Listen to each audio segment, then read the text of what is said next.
আগুন জ্বলবে, ভেতরে আগুন জ্বলবে। নারী নীতিমালা, এই যে কমিশনের মহিলারা নারী নীতিমালার আবেদন করেছে, আমি মনে করি এরা ফ্যাসিস্ট হাসিনার দোসর।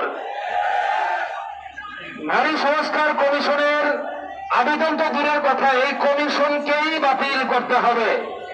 ফ্যাসিস্ট হাসিনার কোন কার্যক্রম বাংলাদেশে চলবে না।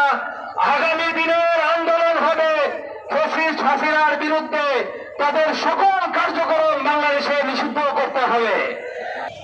নারী কমিশন কর্তৃক যে সংস্কার প্রস্তাবনা পেশ করেছে তার ব্যাপারে আমার কোনো কথা নেই।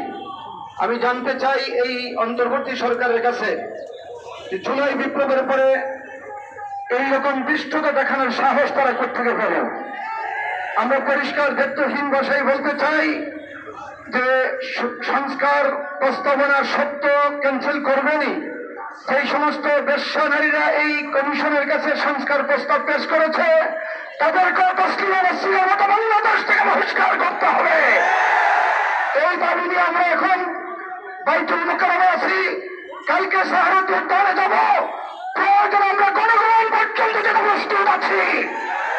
সর্বশেষ কথা, ভারতের মোদী সরকার যেই গণহত্যা মুসলমানদের উপর ধারাবাহিক চালিয়ে যাচ্ছে, সরকারকে বলবো রাষ্ট্রীয়ভাবে তার প্রতিবাদ করুন।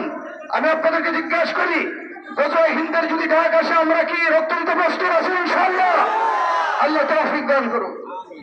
বাংলাদেশের জনগণ এই নারী নীতিমালা, নারী সংস্কার কমিশনের প্রস্তাবিত যে সমস্ত প্রস্তাবনা এসেছে, এর বিরুদ্ধে 2011 সালেই জনরায় জানিয়ে দিয়েছিল।